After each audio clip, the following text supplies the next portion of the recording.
Hi, village സ്പേസിലേക്ക് എല്ലാവർക്കും സ്വാഗതം. എല്ലാവർക്കും സുഖമല്ലേ? നമുക്കറിയാമല്ലോ, ഇപ്പോൾ ഓണത്തിൻ്റെ ഒരു സമയമാണ്.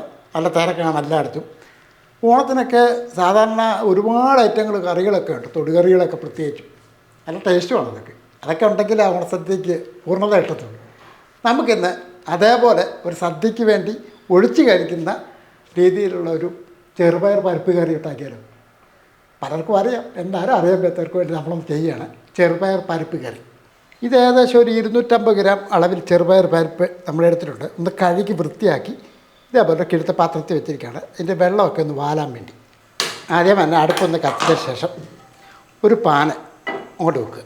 അപ്പോൾ ഇതിൻ്റെ വെള്ളമൊക്കെ ഒന്ന് വാർന്നതിന് ശേഷം ചൂടായ പാനിനകത്ത് നമ്മൾ ഈ ചെറുപയർ പരിപ്പ് അങ്ങോട്ട് ഇട്ട് കൊടുക്കുക.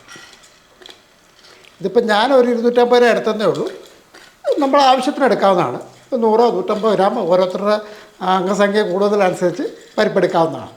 അപ്പോൾ നമുക്കിനി ഇത് ഒന്ന് ഇളക്കി കൊടുത്ത് ഒരു 4-5 മിനിറ്റെങ്കിലും ഇതൊന്ന് റോസ്റ്റ് ചെയ്തെടുക്കണം. റോസ്റ്റ് ചെയ്യുമെന്ന് പറഞ്ഞാൽ ഒത്തിരി ഇതാണ്, ചെറുതായിട്ടൊന്ന് ചുമക്കണം.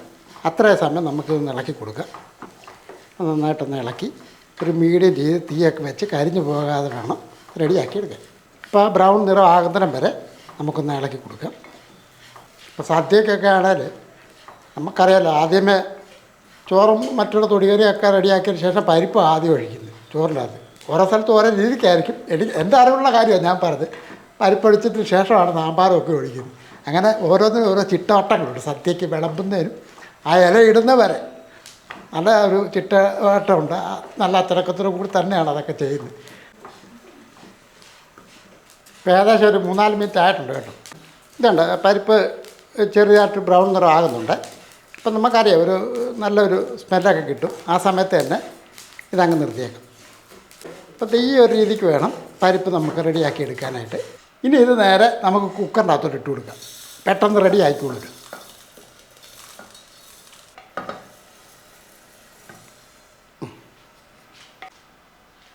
അപ്പോൾ പരിപ്പ് നമ്മൾ കുക്കറിൻ്റെ അകത്ത് ഇട്ടതിന് ശേഷം ഞാനൊരു 2 പച്ചമുളക് അങ്ങോട്ട് ഇട്ട് കൊടുക്കുക. ഒരു 1/4 ടീസ്പൂൺ അളവിൽ മഞ്ഞൾപ്പൊടിയാണ് അടുത്തായിട്ട് ഇട്ട് കൊടുക്കേണ്ടത്. ഇനി വേണ്ടത് ഉപ്പുപൊടിയാണ്. നമുക്കിതിന് ആവശ്യത്തിനുള്ള ഉപ്പുപൊടി ഇട്ട് കൊടുക്കാം. ഇനി നമുക്ക് വേണ്ടത് കുറച്ച് വെള്ളമാണ്.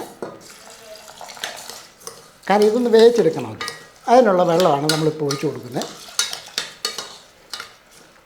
ഇതിൻ്റെ അകത്ത് ഉള്ളിയുടെ ഒന്നും ആവശ്യമൊന്നുമില്ല കേട്ടോ. ഉള്ളിയൊന്നും ഇടാതാണ് ഇത് ചെയ്യുന്നത്. ഓരോ സ്ഥലത്തും ഓരോ രീതിക്കാണ് എന്ന് മാത്രം.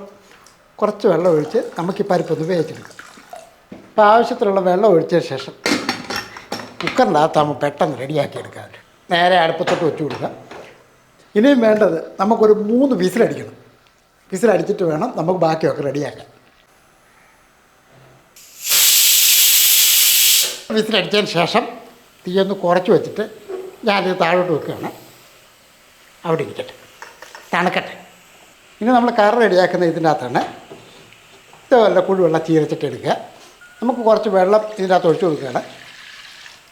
ഈ വെള്ളം തിളക്കട്ടെ. ഇപ്പം ഞാൻ കുറച്ച് വെള്ളം എടുത്തതേ ഉള്ളൂ. അപ്പോൾ വേറെ ഒരല്പം വെള്ളം വേണേൽ തിളപ്പിച്ച് വെച്ചിട്ട് നമുക്ക് ആവശ്യത്തിന് ഇതിൻ്റെ അകത്ത് ഒഴിച്ച് കൊടുക്കാവുന്നതാണ്. ഇതേപോലെ ഒരു ജാർ എടുത്തിട്ട് ഒരു തേങ്ങയുടെ പകുതി, ആ തേങ്ങാപ്പീര നമുക്കൊന്ന് അരച്ചെടുക്കണം. ഇപ്പോൾ ഏകദേശം ഇതുപോലെ ഒരു 3 പിടി അളവിന് വേണ്ടി കാണിച്ചതേ ഉള്ളൂ. ഇതിനകത്തോട്ട് ഒരു 1/2 ടീസ്പൂണ് നല്ല ജീരകം, അതായത് ചെറിയ ജീരകം, ഒരു 5 അല്ലി വെളുത്തുള്ളി. വലുതാണെന്നെങ്കിൽ 2 എണ്ണം ഇട്ടാൽ മതി. ഇതിപ്പോൾ ചെറുതായിട്ട് ഒരു 5 എണ്ണം എടുത്തതേ ഉള്ളൂ. അതങ്ങോട്ട് ഇട്ട് കൊടുക്കുക. ഇത് നല്ലപോലെ ഒന്ന് അരച്ചെടുക്കൊണ്ട് വരണം. അത് അരച്ചുണ്ട്. അപ്പോൾ അത് അരയ്ക്കാൻ കൊടുത്തു. ഇപ്പം വേണ്ട തേങ്ങയൊക്കെ നന്നായിട്ട് അരച്ചിട്ടുണ്ട്. ഒരല്പം വെള്ളം കൂടെ ഒഴിച്ചാണ് ഇത് അരച്ചെടുത്തിരിക്കുന്നത്. എന്നാലും ഇത് അരയത്തുള്ളൂ. അപ്പോൾ അരപ്പൊക്കെ റെഡിയാക്കിയതിന് ശേഷം വേണം നമുക്കിതൊന്ന് റെഡിയാക്കാനായിട്ട്. ഇത് വെള്ളമൊക്കെ തിളച്ചിട്ടുണ്ട്. അപ്പോൾ ഇതിൻ്റെ പ്രഷറൊക്കെ പോയിട്ടുണ്ട് കേട്ടോ. പ്രഷറൊക്കെ പോയതിന് ശേഷം നമുക്ക് തുറന്നു നോക്കാം. അപ്പോൾ ഇനി നമുക്കിതൊന്ന് ചെറുതായിട്ട് നോടത്തെടുക്കാം.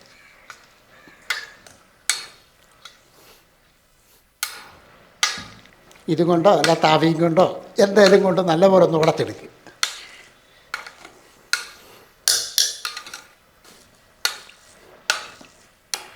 ഇപ്പം നന്നായിട്ട് ഉടച്ചിട്ടുണ്ട്.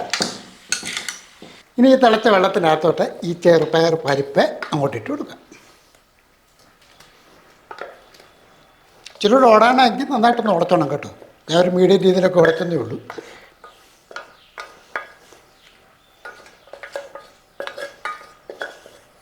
ഇനി ഒന്ന് ഇളക്കി കൊടുക്കാം.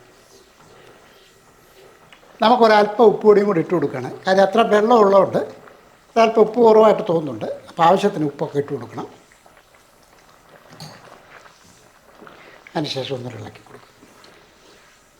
ഒരല്പം ഉപ്പ് പൊടി ഇട്ടതിന് ശേഷം ഞാൻ ഒന്നുകൂടെ നടച്ചു നോക്കുകയാണ്.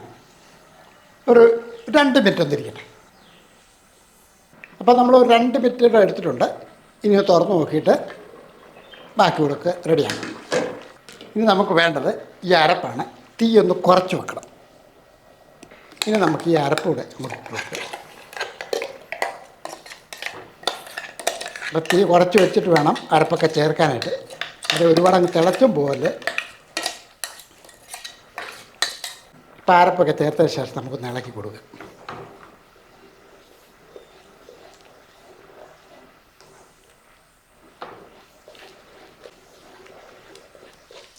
ചെറു തീ വേണം നമുക്കിത് റെഡിയാക്കി എടുക്കാൻ. എന്നാ പറയുക, ഈ തേങ്ങ അരച്ച് ചേർത്തല്ലേ അതിൻ്റെ ഒരു പച്ചച്ചവയൊന്ന് മാറും. അതുകൊണ്ട് ചെറിയ തീയിൽ ഒരു 1-2 മിനിറ്റ് കൂടെ ഒന്ന് അടുപ്പത്തിരിക്കട്ടെ. നന്നായിട്ടൊന്ന് ഇളക്കി നമുക്ക് ഒരു 2 തണ്ട് കറിവേപ്പില അതുകൂടെ അങ്ങോട്ട് ഇട്ട് കൊടുക്കാം. ഇനി വേണ്ടത് നമുക്ക് ഇതിനകത്തോട്ട് ഒരല്പം നല്ല നെയ്യാണ്. കുറച്ച് നല്ല നെയ്യ് അങ്ങോട്ട് ഒഴിച്ചു കൊടുക്കുക. നെയ്ക്ക് പകരം വെളിച്ചെണ്ണ വേണമെങ്കിൽ ചേർക്കാമെന്ന് കേട്ടോ. അതിന് ശേഷം ഒന്ന് ഇളക്കി. ഇത് ഇനി താളിക്കേണ്ട കാര്യമൊന്നുമില്ല കേട്ടോ. സാധാരണ പരിപ്പ് കറിക്കെന്ന് പറയുമ്പോൾ നമ്മൾ താളിച്ചൊക്കെ ഒഴിക്കും. പരിപ്പ് കറിക്ക്, ചെറുപയർ പരിപ്പ് കറിക്ക് താളിച്ചൊഴിക്കേണ്ട കാര്യമൊന്നുമില്ല. ഒരു പക്ഷേ നിർബന്ധമുള്ളവർക്ക് അങ്ങനെ ചെയ്യാം. ഇനി ഇത് അങ്ങ് നിർത്തിയാക്കി. അപ്പം നല്ല ടേസ്റ്റോട് കൂടി തന്നെ ചെറുപയർ പരിപ്പ് കറി റെഡി ആയിട്ടുണ്ട്. നമ്മളൊരു ബൗളിലോട്ട് ഒഴിച്ചു കൊടുക്കുകയാണ്.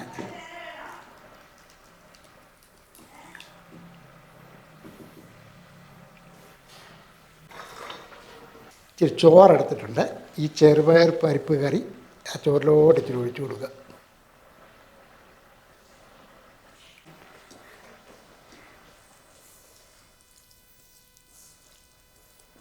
ഇച്ചിരി ചോറും ഇച്ചിരി ചെറുപയർ പരിപ്പ് കറി.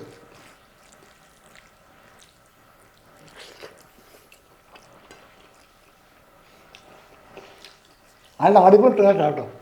സാധാരണ നമ്മൾ പരിപ്പ് കറിയൊക്കെ വെക്കും അല്ലേ? പക്ഷേ ചെറുപയർ പരിപ്പ് മേടിച്ച് കറി വെച്ചിട്ടുണ്ടോ, എന്നാ ടേസ്റ്റാണ്. അടിപൊളി ടേസ്റ്റാണ്. ഇത്തിരി പപ്പടം കൂടെ ഉണ്ടാക്കി ഉഗ്രന് നല്ല രുചിയാട്ടോ. ഞാൻ കണ്ടത് ചോറുണ്ട്. ഇച്ചിരി നെയ്യൊക്കെ കഴിച്ചപ്പോൾ നല്ല ടേസ്റ്റ് ഉണ്ട് കേട്ടോ. ഇനി നിങ്ങൾ ചെയ്യേണ്ട ഒരു കാര്യമുണ്ട്. ഒന്ന് ചാനൽ സബ്സ്ക്രൈബ് ചെയ്യാനും ലൈക്ക് ചെയ്യാനും ഷെയർ ചെയ്യാനും മറക്കല്ല കേട്ടോ. വേറെ വീഡിയോ ആയിട്ട് പെട്ടെന്ന് വരാം. ബൈ.